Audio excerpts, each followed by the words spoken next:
It is my great pleasure to welcome you to the chat room we are experiencing tonight, which is the findings event of our artist in residence, Min. I'm going to just say a couple really quick things by way of introduction. This residency program we do here at Town Hall is one of our favorite kind of weirdest things that we are able to do. We find people in Seattle who are doing really interesting work, scholarship, and artwork, and we give them some money and ask them to respond to what's going on here at Town Hall and in the culture in general. We we reached out to our residents a few months ago, and the sort of arc of the fall was not what we imagined it would be culturally when we made those decisions. But I'm so happy that we empaneled Min to be our artist in residence this fall, given what's happening, because she's doing some of the most thoughtful, critical work about the intersections of feminism, race, the internet, technology, power.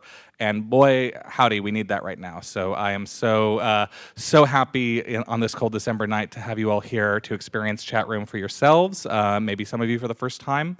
Maybe some of you who are big fans of Chat Room have seen it in its previous incarnations at the Northwest Film Forum, and I have to give a big thank you to that organization for helping incubate this work, and a little bit of an apology to them for poaching it. I love the Northwest Film Forum, and though I'm officially plugging Town Hall, I want to make sure that people who are not familiar with that organization but familiar with ours also check them out if you're interested particularly in the cultivation of new artistic voices, like what you're hearing on stage tonight.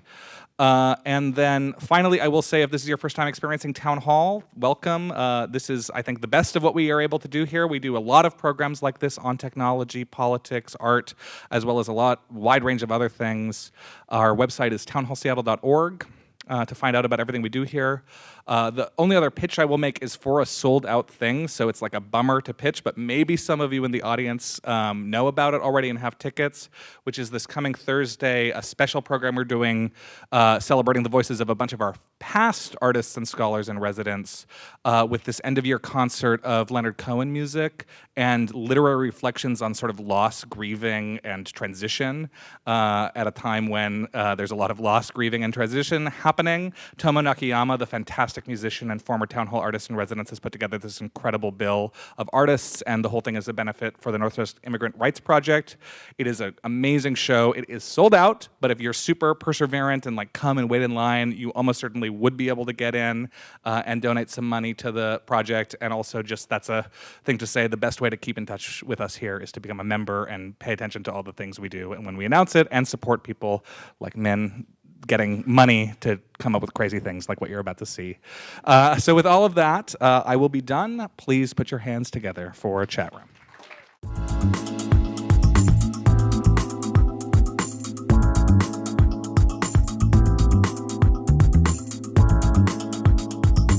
They were basically accusing us of trying to use technology to take over the world.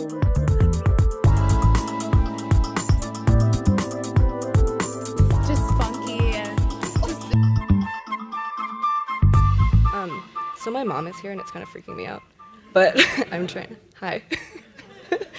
But welcome to Chat Room, the Politics of Resistance. Chat Room is a project that started earlier this year, a collaboration between me and Claire Buss, who's sitting right there, who is the producer for all of these videos that you're going to see. And the project is a dilation on how the internet has changed art, with an emphasis on a different topic each time, rolled into a pseudo talk show with guests and recorded videos. And we haven't ever really been able to actualize the talk show part very much because we've never had money, but thanks to Town Hall, we were able to hire Amanda Pitsch, who designed this beautiful set that you see here. Do you get that this is supposed to look like a keyboard? Like a computer?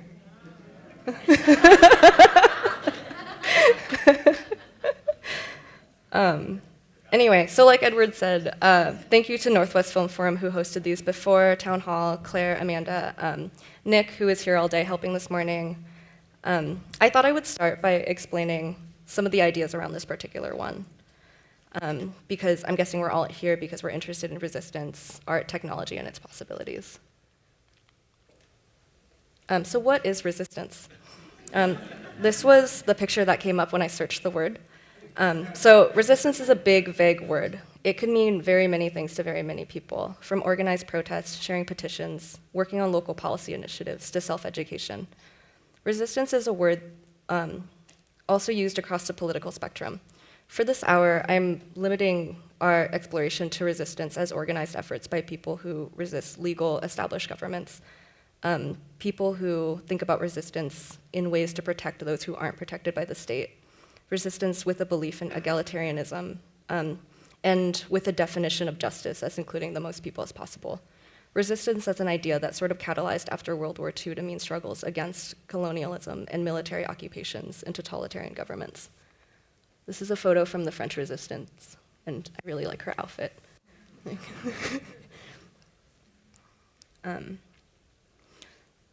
So I think a really easy introduction into the visual culture of resistance is the idea of the raised fist.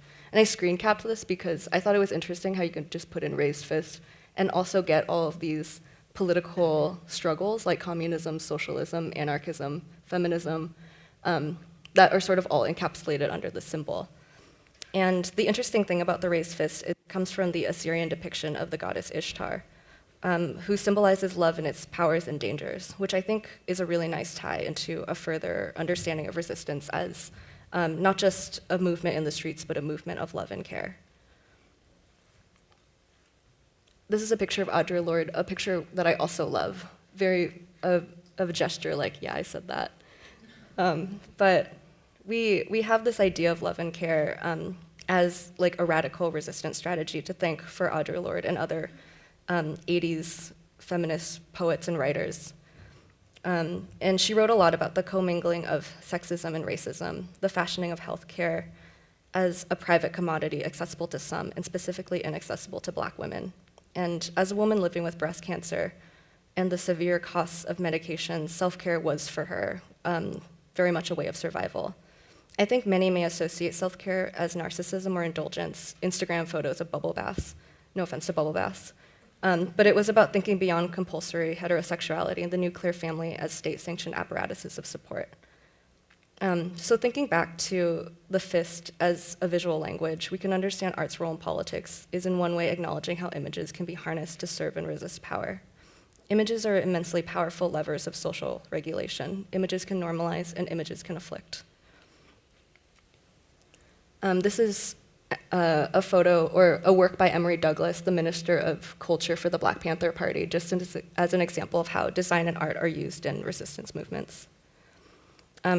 Resistance is also representation, as we have seen with Catherine Opie's photographs of queerness and queer people that she knew.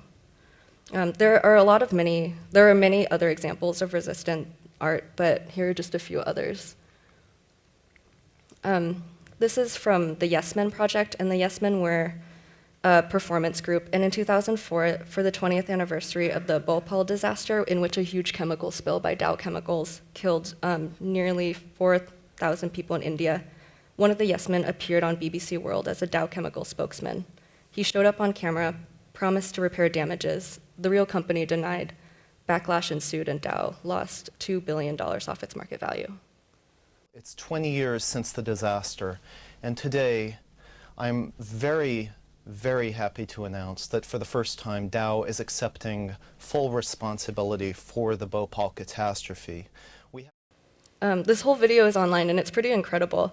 And I think I actually watched it when I was little and thought it was the real video.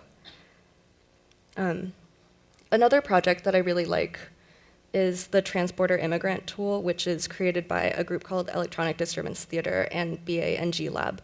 It's a mobile phone technology that provides poetry to immigrants crossing the US-Mexico border while leading them to water caches in the Southern California desert.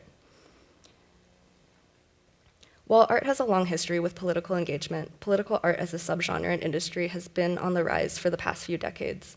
It rejects the modernist's belief that combining art with politics dirties the former and embraces the Romanticism's values of individualism and rebellion, a glamour and overthrowing tradition. It is topically driven and often treats politics as a site of performance. As Nagar Azimi wrote in a criticism of political art in Frieze magazine 2011, she writes, what is the good of engaged art? whether it takes the form of governmental critique or institutional critique or otherwise, when it is assumed back into the system. We have to ask, is there a bigger benefit to the work than the easing of the conscience of the artists, the funding body, and their audiences? Is the work affirmative, meaning that the work's messages already share a belief that the audience has held already? And I'm not specifically talking about this work or any of the works that I've shown you. I just think these are really important questions to ask of artwork that claims to be political or resistant. And as artists become classified in the emerging culture of creative entrepreneurship that the internet has catalyzed, what responsibility do they have? If the city's richest technologists commission you to make a piece about gentrification, does the funding source matter? And I honestly am not sure, and maybe you can decide that for yourselves. We should look at the consequences of well-intended projects too. The internet, as perhaps the most relevant example, was built in a vision of utopian techno-futurism. Do I have that? Yes. The internet was built, ironically, to shield its users from fascism and saw new media technologies as tools for social liberation. It was modeled after acid trip circles and 70s Bay Area counterculture, looking at people's penchants to turn inwards to like-minded peers. And of course, the reality of this is it's very easy to forget that the media that surrounds you is one you have constructed yourself. And when I was reading about this too, I think the thing that struck me personally was thinking about these technologists who were so optimistic about the future and saw such potential in counterculture, such as the ones in the 70s, and thinking that at the same time, the FBI was developing COINTELPRO, its most powerful surveillance program that surveilled the Black Panther Party, and how it led to the assassination of Fred Hampton in his bedroom in '69, and just thinking about how they could have been so optimistic about people getting together and using technology to get together to do good things. And to me, that's sort of an example of how people are selective about their attention to the present, or even to their visions of the future based on people's present experiences. This is a piece by Pulo Pulat, and it's often revered as he's the first Inuit artist to represent Western technology in art. And I bring this up because I think it's important too to be aware of techno-futurism and techno-utopia's colonial and fascist history.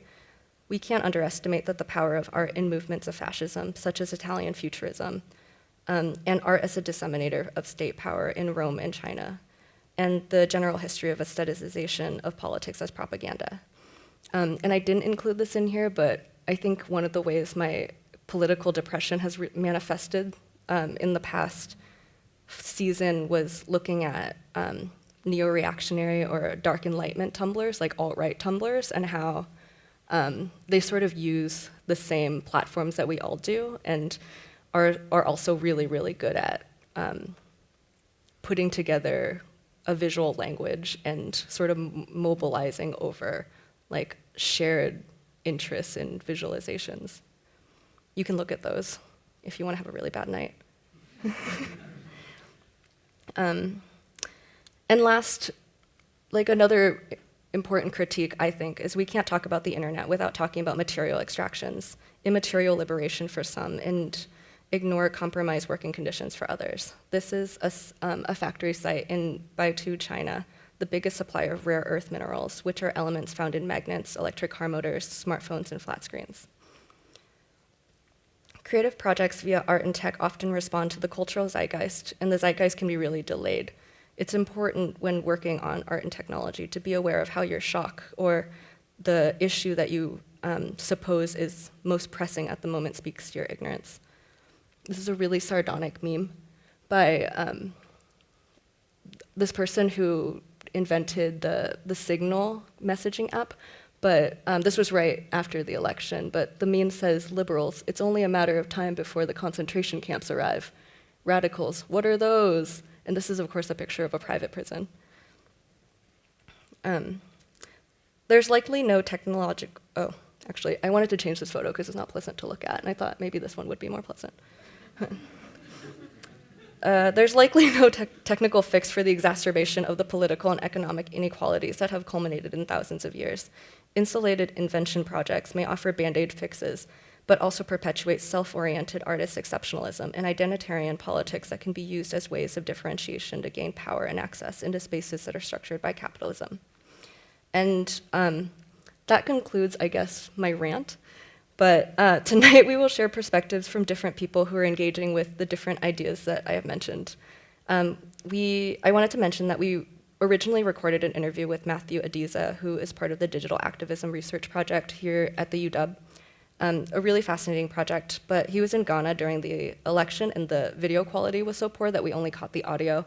And we contemplated playing the audio for you, but figured that might not be the most interesting way to spend time together. So we're gonna make it available online that you can listen to later. But in it, he talks about working on political campaigns in Ghana and looking at political campaigns from all around the world, such as the Arab Spring and the Bring Back Our Girls campaign in Nigeria. So that concludes my intro, and next I have a video clip from interviews we collected in the style of Wonder Chosen, this kids interview show that I'm sort of obsessed with. And I do acknowledge that Wonder Chosen has some really problematic segments, and I also do acknowledge that it's weird that it's influenced me so much. But here it is. Just be yourself.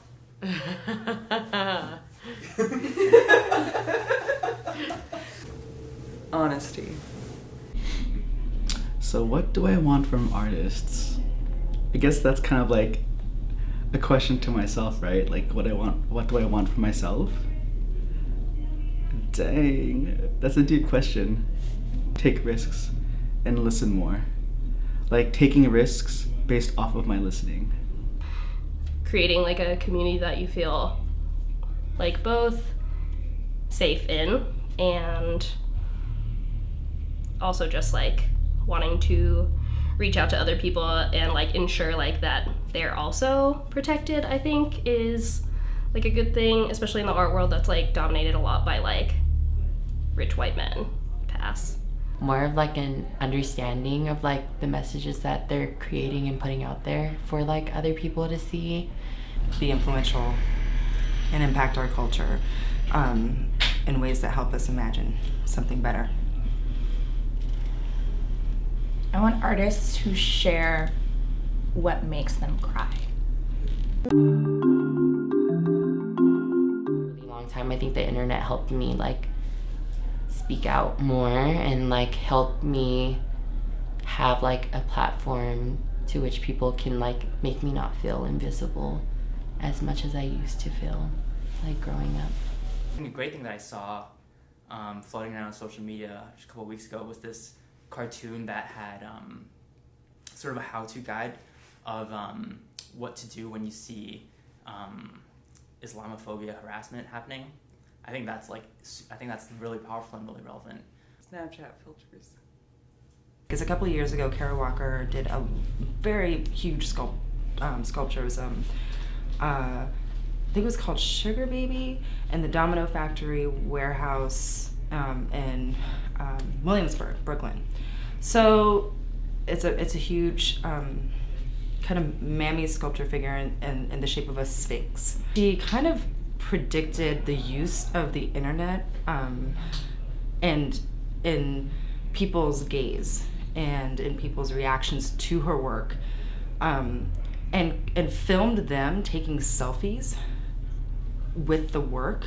Most of the time, I think it was pretty offensive gestures that were made. The Sphinx was of a nude body, and she captured that on film and used it in another piece. So there's this artist or this website that is made by two British artists who hate the white cube. So they started this like art blog called The White Cube, where they rate shows using emojis.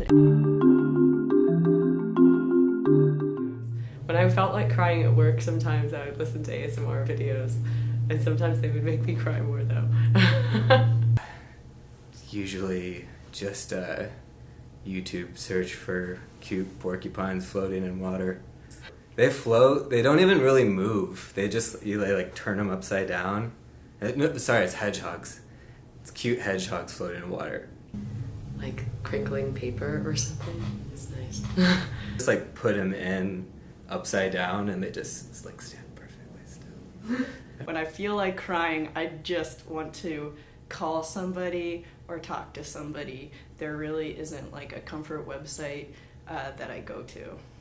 Literary essays or like essays that deal with grief or processing or interpersonal relationships, things that make me feel like I'm human and other people are human too, and we're like capable of these intimate, really candid conversations. Descriptions of my like horoscope sign as like it's okay, this is just like how I react or like how I am because of this like random description of like being a Virgo. I feel like things that make me cry I usually find online. So if I want to cry, it's like no computer. Yeah. Probably a painting. Probably a white person's painting. The Lion King, man. Those were the first tears inspired by, you know, someone's vision on screen for me. When I saw Andy Warhol in DC in 2001, I was like, wow, I don't know what this is. And my mom was like, this is, well, I guess she told me it was art, but then I thought that it looked really pretty. And I was like, I would love to have that. And she was like, you can't have that. I was really young. I had a book called How Things Work. And I remember looking at the diagram of how slot machines work, and I thought that was art. The one with Escher, the stairs and the alligators, all those loopy ones that he has. It makes me not think about the thing that I'm thinking about, because it's interesting enough to think about this idea, so it's more like escape. Probably first grade, we made these books that were like really bad books, but I know that I was like proud to have my words, and we would like, the covers were like bound in wallpaper, so like some of them were like shiny, and then we got to like illustrate the books ourselves. And I have like, I feel like that maybe. My mother was an artist. She was a cake decorator and also a flower, like a florist, a flower arranger. And she would oftentimes leave bits and pieces of her artwork around the house. And she would always bake cakes for me and my brothers and like parties growing up. And I think that was kind of my first sense of what art can be. It can be seen and it can also be devoured. Next, we have a video interview with Carmen Karasik, who this was probably like one of the highest achieving video interviews of my life. I'm so glad we were able to speak with her. But she's part of the Electronic Disturbance Theater, which is an art group mainly active in the 90s, and did a lot of electronic civil disobedience sort of inspired DOS attacks, denial of service attacks, which she'll explain, and we're the very first group that the US targeted in cyber terrorist crimes. Electronic Disturbance Theater wanted to explore the possibility of online civil disobedience. Lots of people are familiar with the idea of protest, like people getting in the street with posters and signs and filling up the road and blocking the traffic in front of maybe City Hall or something to get people to recognize a political issue that they think people should be aware of, or they want to change something. And those kinds of protests are really limited to the people who can be there in that location at that time, also who have the mobility to be able to be in the street. Maybe you're in a wheelchair and you really can't get into the street, or you have other problems and you're blind or something, you really can't get into the street. And so online civil disobedience is like civil disobedience, except that you're using the online communication technologies, basically the internet technologies.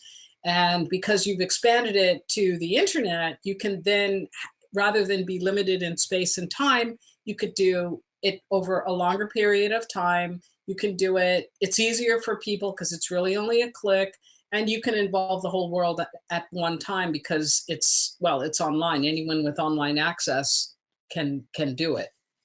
would be different if we did it today? Well, one of the biggest differences is when we did it, people were not using the internet for individual protest.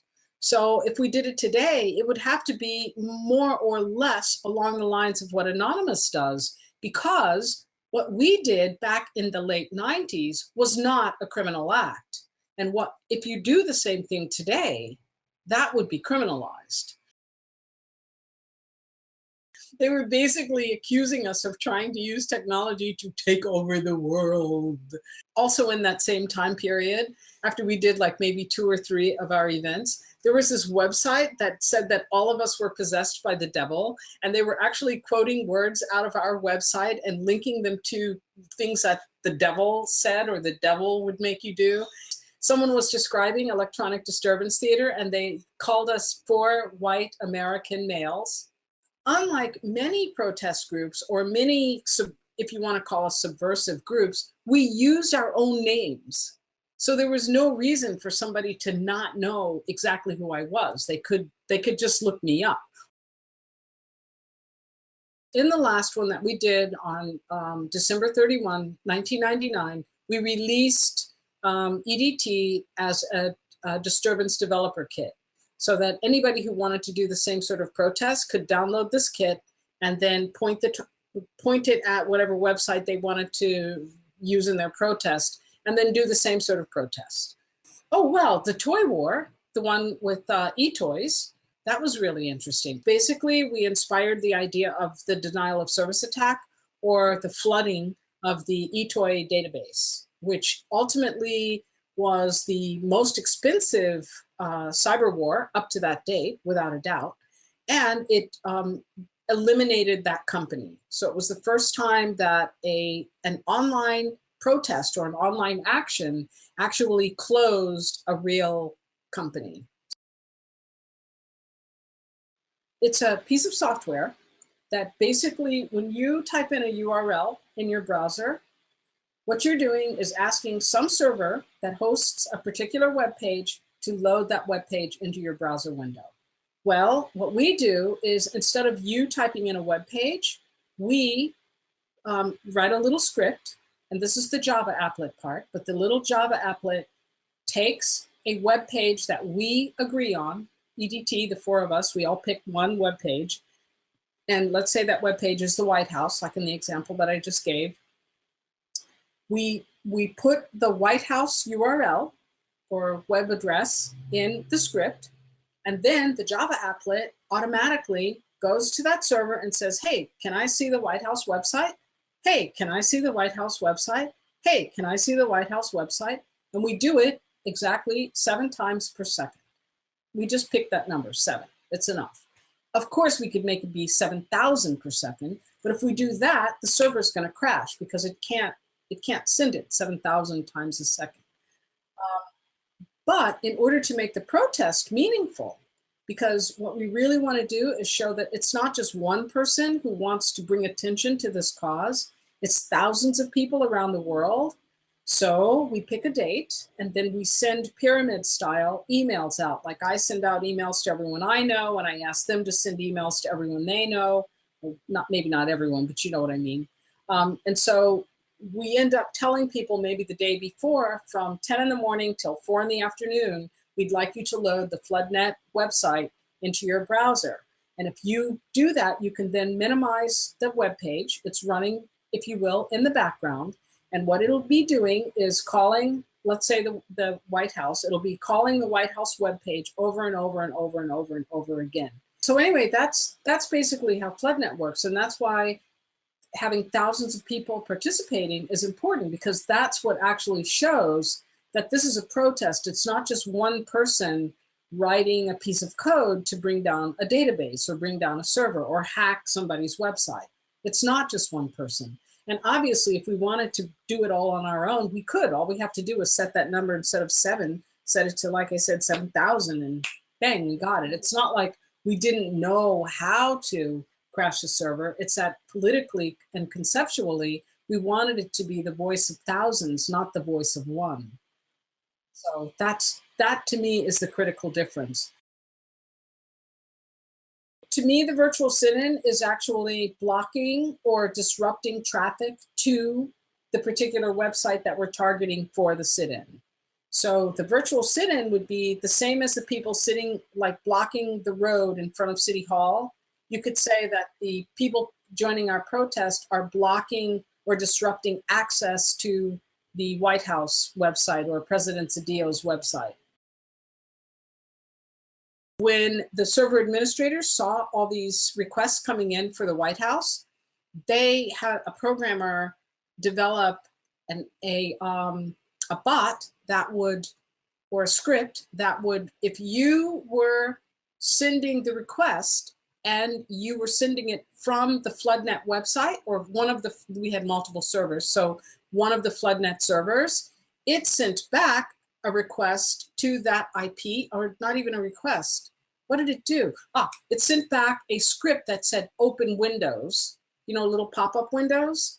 And it sent back a script that opened up pop-up windows until it taxed the resources of your computer, and it would literally crash your computer. And technically, that is an attack. And because the government sanctioned that attack, that was technically the first time that the government publicly, where people could see it, issued an attack using technology and government properties on citizens within the United States.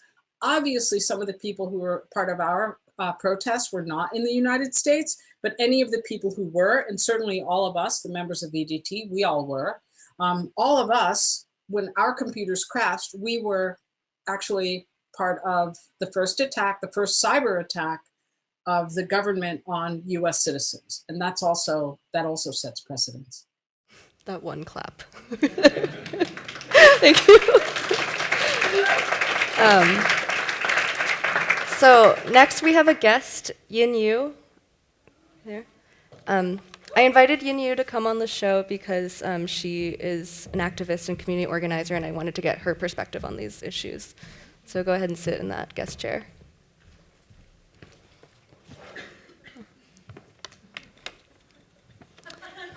How is it? It's different.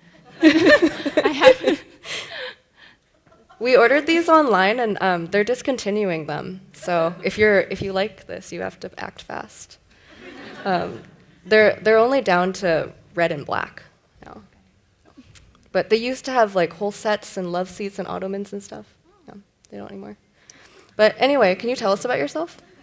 Hi, my name is Yin, and I'm with organizer for Women of Color Speak Out, Parasol, Pacific Rim Solidarity Network, Rainier Beach Restore Justice Project. What else am I doing? Block the Bunker, and also Josh Day that's coming up for Christmas Day, and then also the Women's March that's coming up in January. It's a lot of stuff. Yeah, I had some questions to ask you. How do you think artists could be more accountable with their work? Definitely. I mean, like speaking as an organizer, like having a community that you're responsive to. Like for me, if I am, acting out of turn, there's no shortage of community members that will let me know what I did wrong and be honest with me. And I think a lot of artists, it tends to be a very individual process. At least that's the way I've seen the processes that's being created. And to be able to have a community that you surround yourself with, that you're accountable to, and also to create spaces that elevate the voices of queer and trans people. Because once you have a platform, then I think it's your job to be able to bring other communities into that space.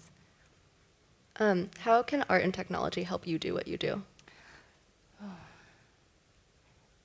Well, art and technology is separate. I think it's important to note that. Art can, like Emory Douglas, like really perpetuate, the movement, especially for the Black Panthers, help simplify the message and bring a broader net to the community. I think one of the success for Block the Bunker was because the message was pretty simple, and a lot of media was able to pick up on that message really fast. For technology, there's, some of the organizing meetings where, we admit that we're not exactly tech savvy, and we definitely need a lot of support, and especially, technology is moving into direct action. It shows up on the flotilla last year doing Shall Know. There's a lot of electronic signs so that it's seen at night, projection. There's definitely no shortage of need for the tech and the art community to help us spread this message that, what we're fighting for, campaigning for. And then last question, do you have any readings or resources that you would recommend to people who are interested in getting more politically involved? What I was reading was The Struggle Within, which is about prisons, political activists, and movements. And also there's a book called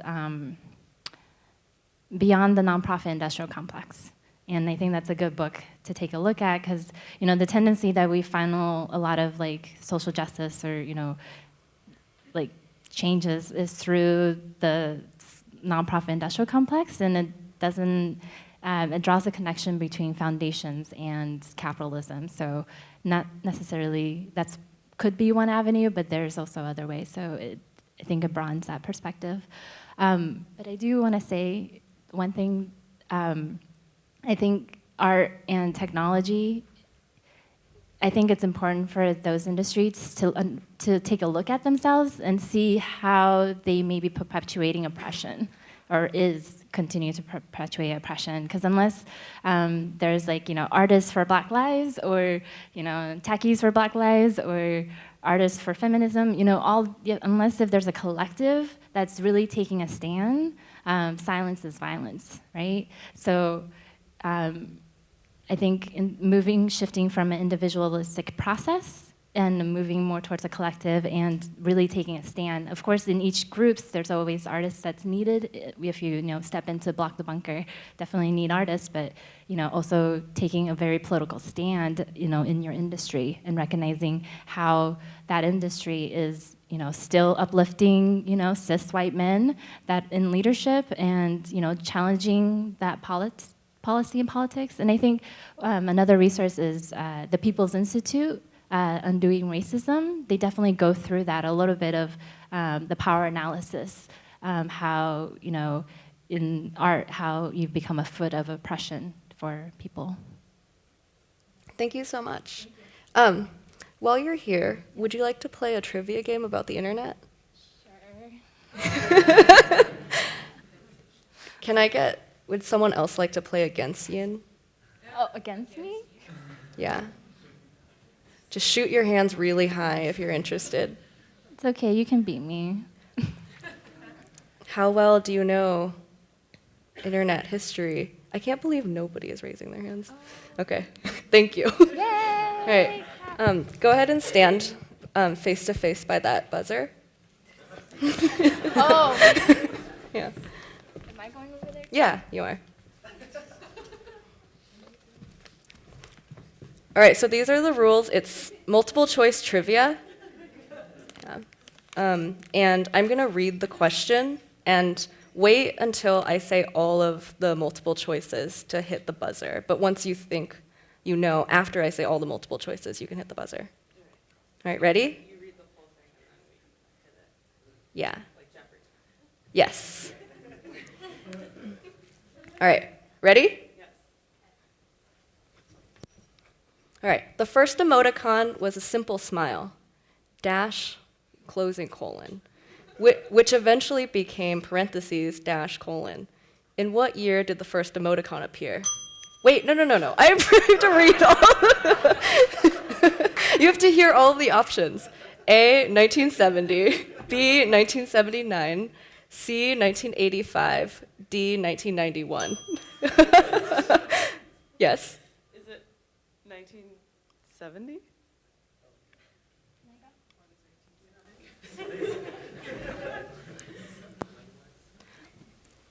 No. I couldn't remember. It was C. No, it was C. 1979. The first emoticon is commonly credited to Kevin McKenzie in 1979 Scott Fallman proposed, parentheses, dash, colon, 3 years after. And this is an actual email from the proposal. I propose that the following character sequence for joke markers. Read it sideways. Actually, it is probably more economical to mark things that are not jokes, given current trends, for this use. Yeah. All right. You know, it's always been bad. Current trends are always trends. Next question, Edward. All right, ready? You get the rules now? Okay. The first webcam was deployed at Cambridge University Computer Lab. What did it monitor? A, the lab entrance, B, the computers, C, the coffee maker, D, the candy supply.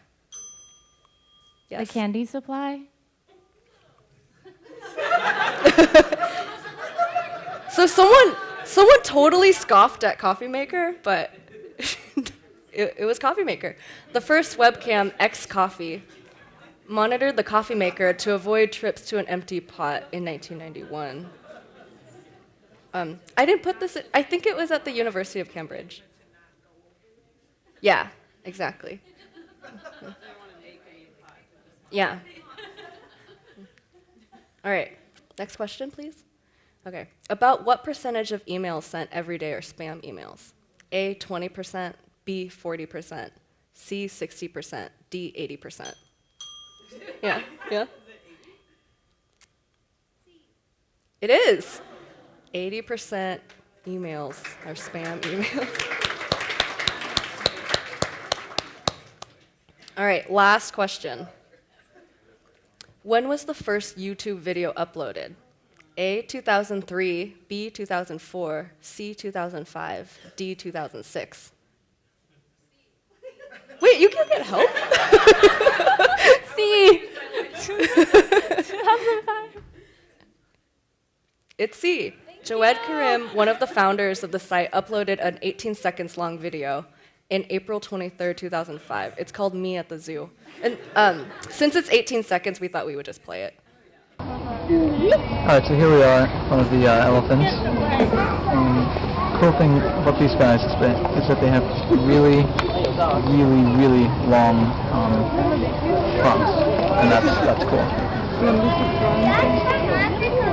And that's pretty much all there is to say.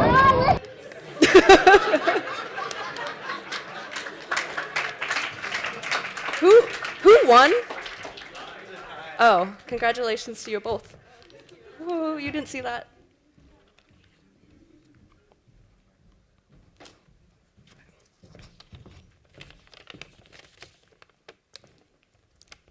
Up next, we have a video of a studio visit with artist Jono Vaughn, who uses the internet in their art in really interesting ways.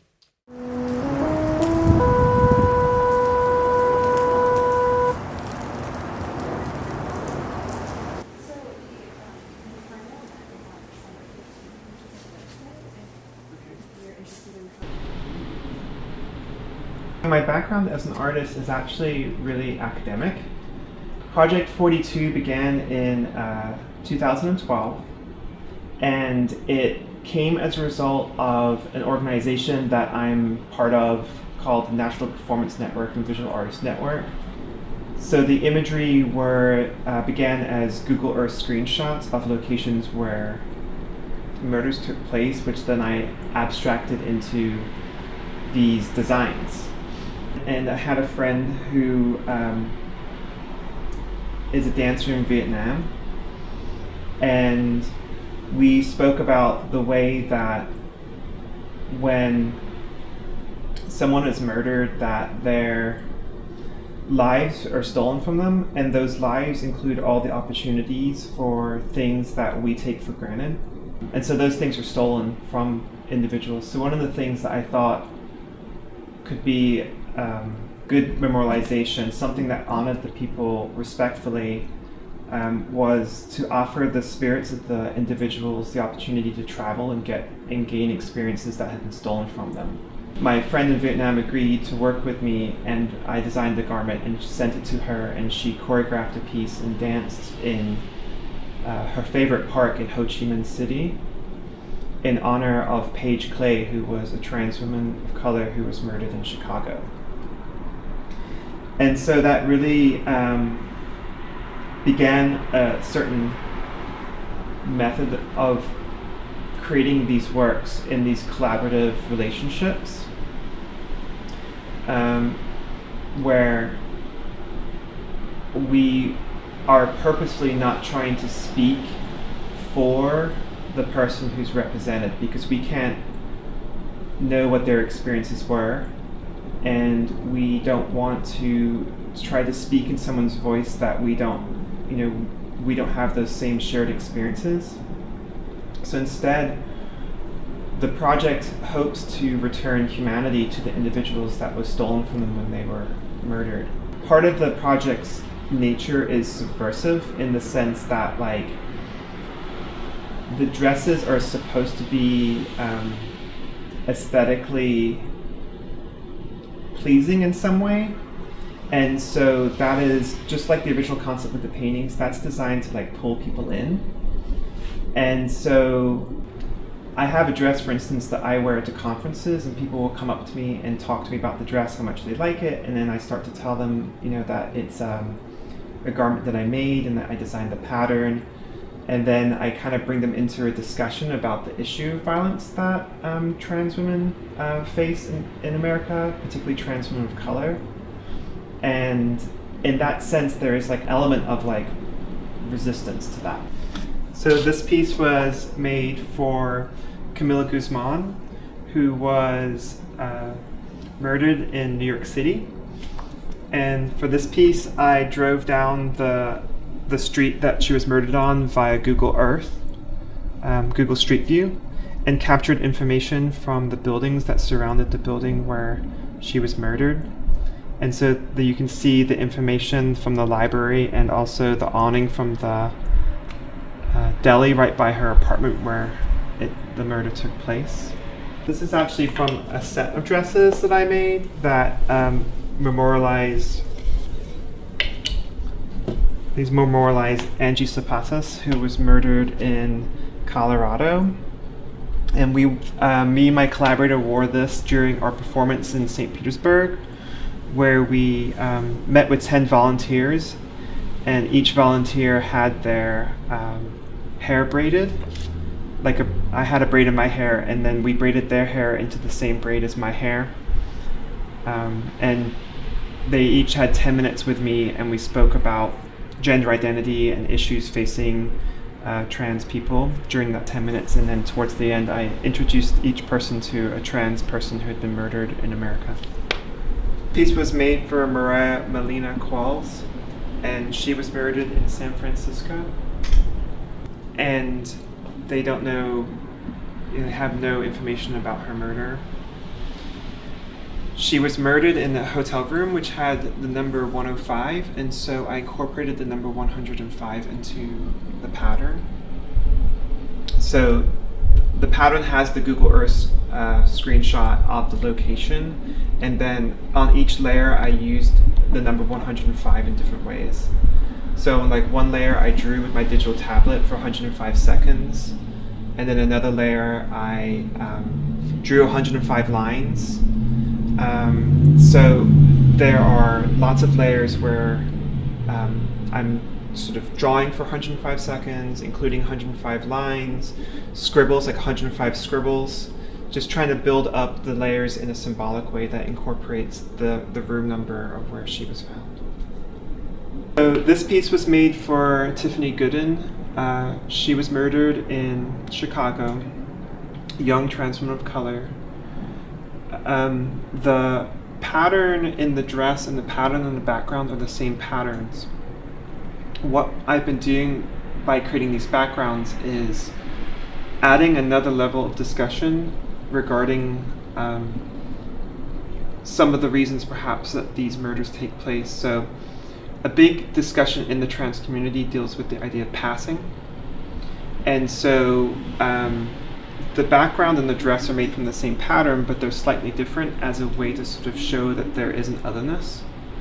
And so in that sense, we're kind of talking about experiences that trans people have in terms of passing, that perhaps we our passing and everything in terms of how we want people to perceive us is functioning in the way that we want it to work. But then there's something still about us that people recognize as other, and so our ability to pass is then restricted. The next video segment is also a Wonder Shows in Style segment, in which we asked people to vividly describe their one of their favorite works of art or their favorite work of art that they thought of first. And when we were doing this, it was really weird how two people vividly described Rothko's. So you're going to hear them both describe Rothko's.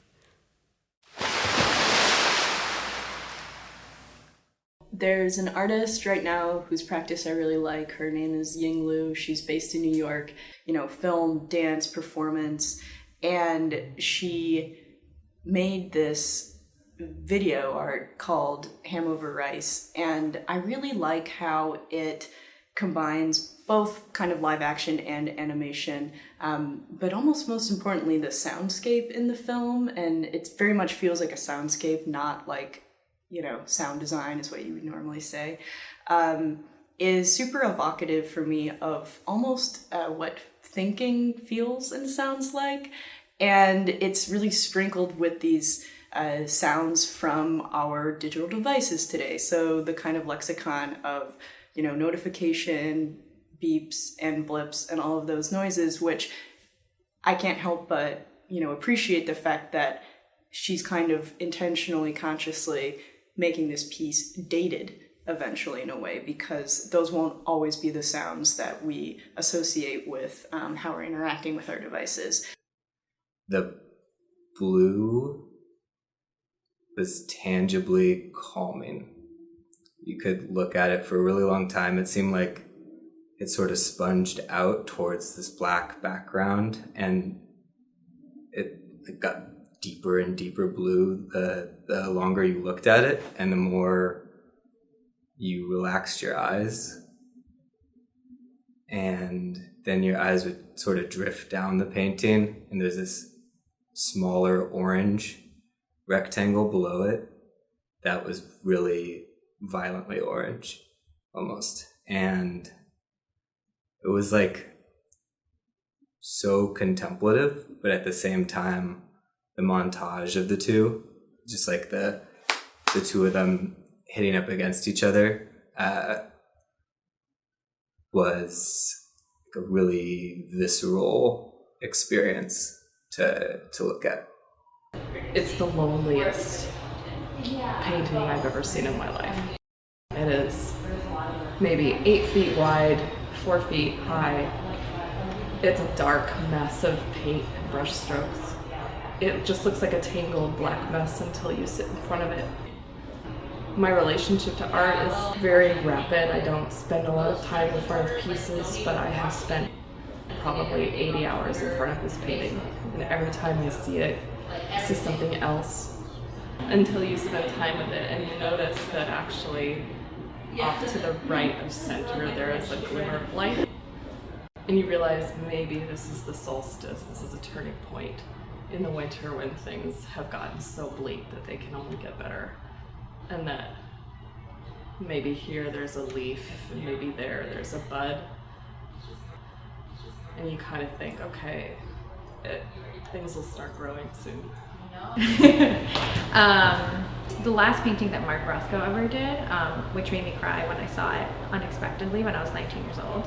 It's just like dark colors, a lot of small brush strokes built up in like dark purples and dark blues, and there's a lot of depth to it, and it makes you feel all the sadness that he felt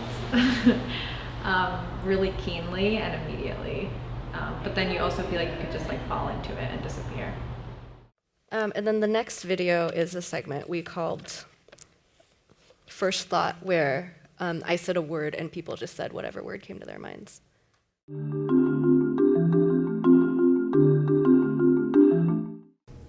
We have to keep doing it. Depends. Black Lives Matter. BLM. America. Necessary. Redheads.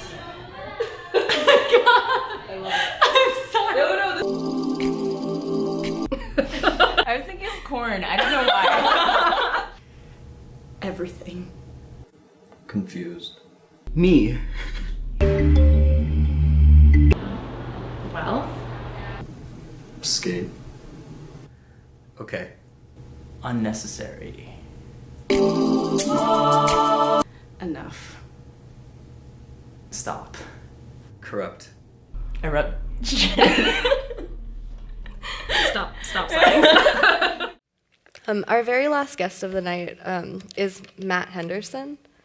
Matt, do you want to come to the stage? So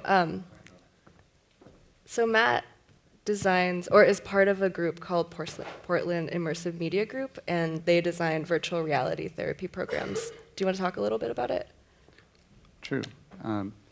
So we formed a collective of sorts in Portland. A pretty diverse set of us. We have a trans person, a gay person. There's multiple women in our group. So we're definitely trying to embody something different for tech and the exploration of virtual reality. But that's the key thing that brought us together, is just these are digital artists, new media artists, some of them game developers. And we realized that we needed each other's skill sets to produce immersive virtual work or art experiences. And we called ourselves Portland Immersive Media Group.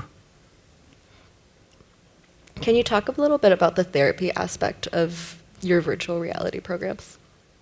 Sure. So what we also realized is while the equipment costs have gone down considerably, and that's why this recent wave of commercial virtual reality seems like it is an imminent possibility, nonetheless it's still expensive. Like, we have since acquired a number of expensive pieces of equipment, and we did so by composing a grant proposal together.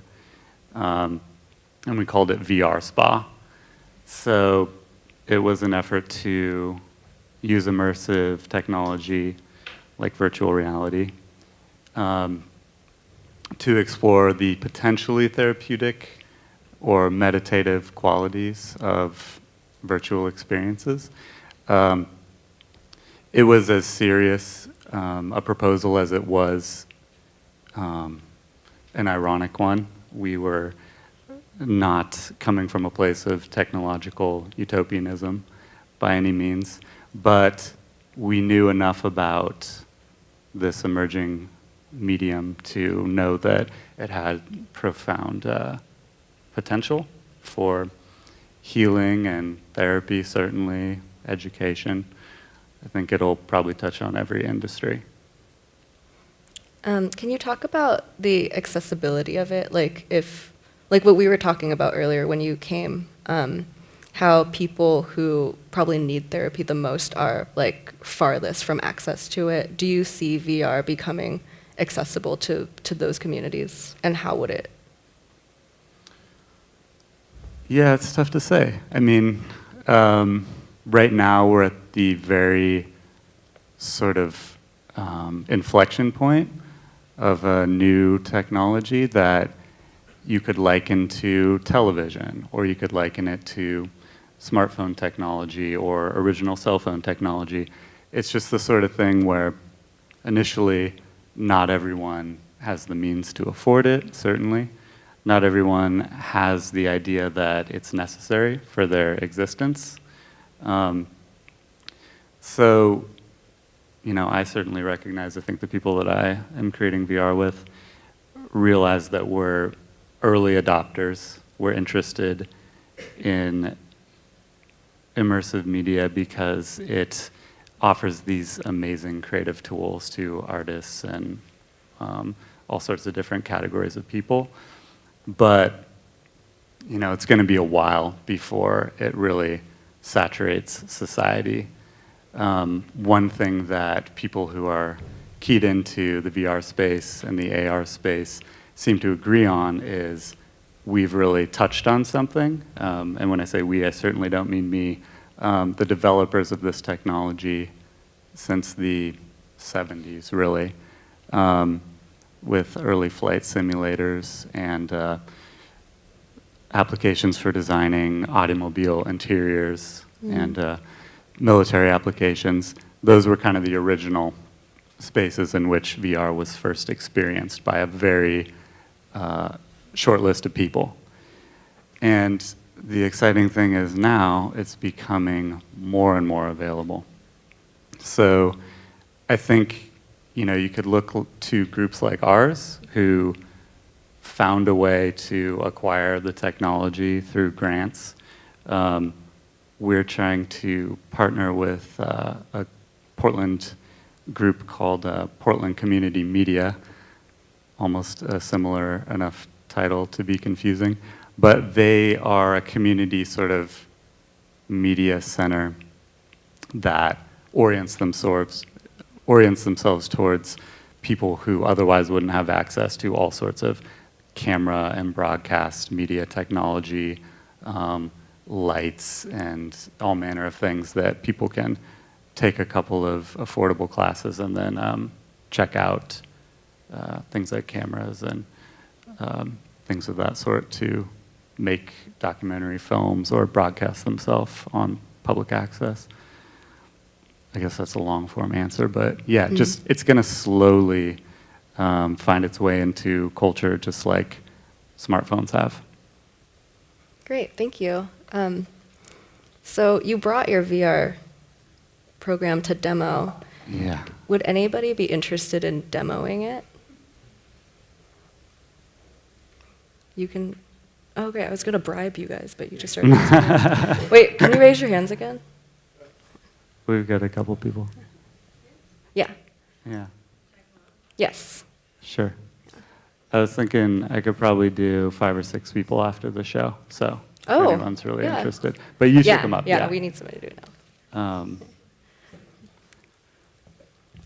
So, come on up. I probably sound like I'm striking a pretty serious tone. It's probably partly because I'm nervous, but also I do feel like this technology is a very profound passage that we're about to make, that humanity's about to make.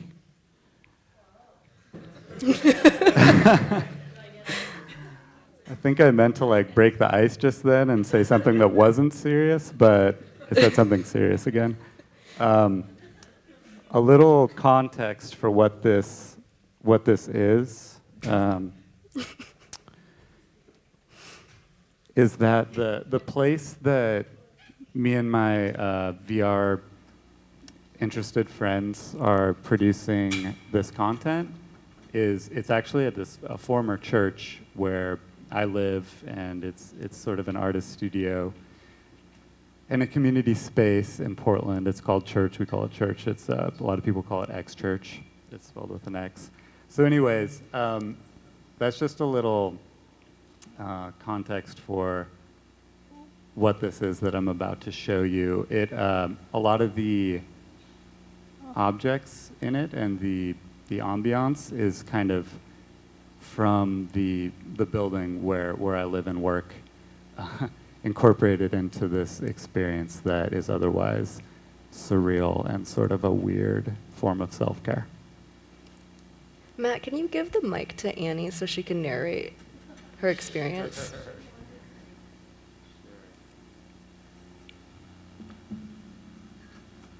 Annie, can you talk about your relaxation level and if you are more or less relaxed by this apparatus? Right, my ankles being locked in makes me feel like something torturous is about to happen. Yeah, we like to distinguish this from waterboarding. We like to, don't ever let that thought cross your mind. It's perfectly safe. It didn't until now. Okay. Yeah, just how you are is fine. So I'm going to hand the mic back to you, and then I'm actually going to hand you some headphones. I'll put the headphones on you. Okay. Should I start narrating? Can Yeah. you see on the screen what I'm seeing? Mm-hmm. Yes? Mm-hmm. The music is nice. I see a spinning geometric shape, but I want to call it a tetrahedron, but I don't think that's right. And it's moving around. I'm feeling a lot calmer. I feel it like in my toes and in my ankles. It's getting closer. Can you hear me? Yeah. We're gonna get back to that tetrahedron.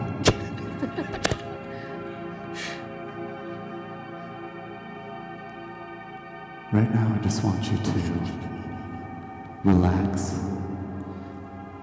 Maybe think about something that's been troubling you, something that's been on your mind, eating at you. Maybe it's a person, I'll bet. It's a troubling time. I want you to really focus on that thing and bring it into your body, bring it into your essential being. Just kind of hold on to it, though it might be uncomfortable. And then what we have for you is a rejuvenation ritual. It's a simple form of therapy involving water. We're going to kind of wash that feeling away. Are you sure I'm not about to get waterboarded? Positive.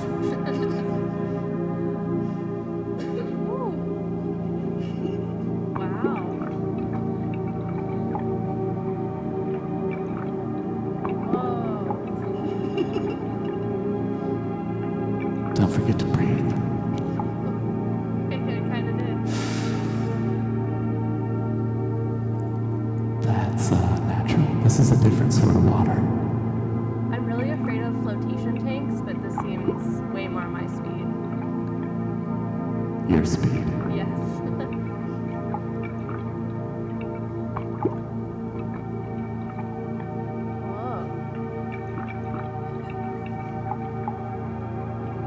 Yeah, you could charge a lot for this. Like I said, 5 or 6 people.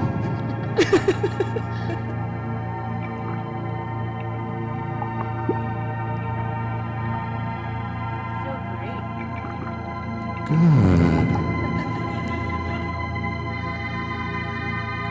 Sit up.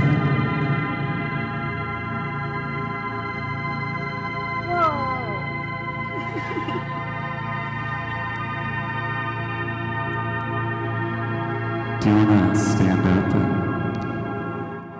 walk? Sure. I'm going to help you. My assistant's going to help you.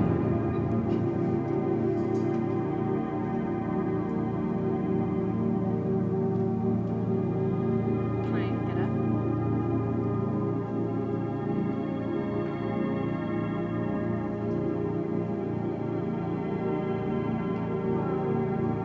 That's what I was being dipped in?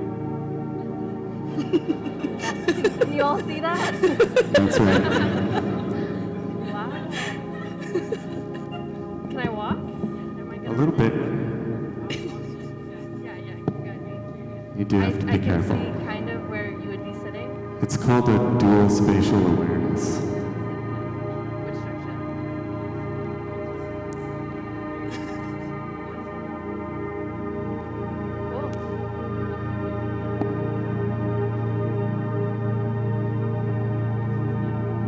I wanted to get back to that tetrahedron.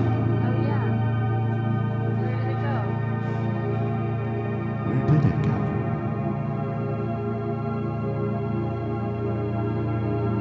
You let me know if you see it. Moving way too fast. There it is. And there's something else coming, moving. It's the pool.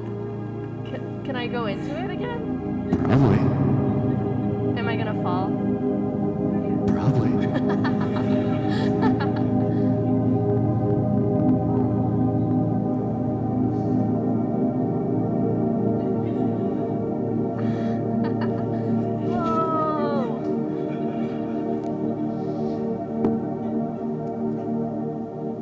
This is really incredible.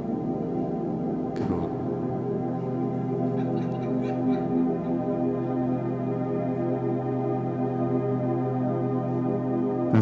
just a special treat for you. Thank you. Should I be done now? I could stay here all night, so you'll have to kick me out. You're welcome back anytime.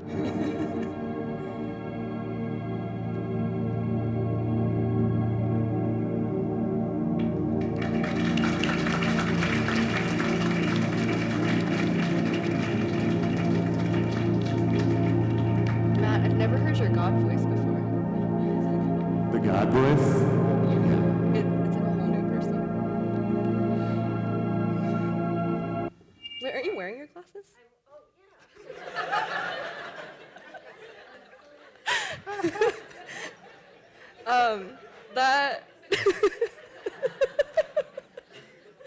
That that concludes the program. Thank you for being here. Like Matt said, you're taking 5 to 6 people. Sure. Yeah. I mean, You said it. I did say that. Yeah. When do we have to clear out of here? That's an Edward question. What's that? When do we have to clear out? Do people get to try this? We have time for a couple people to try it. Okay. Yeah. That's All kind right. of what I thought. We're So. going to turn off the public screen so they can have a more private experience. Of course. Okay. Yeah. Cool. Great. Yeah. So thank you so much for being here. If you're interested in being one of the select few who try it, come up as fast and safely as you can. Thanks. Good night. Thanks so much. Thanks, Min.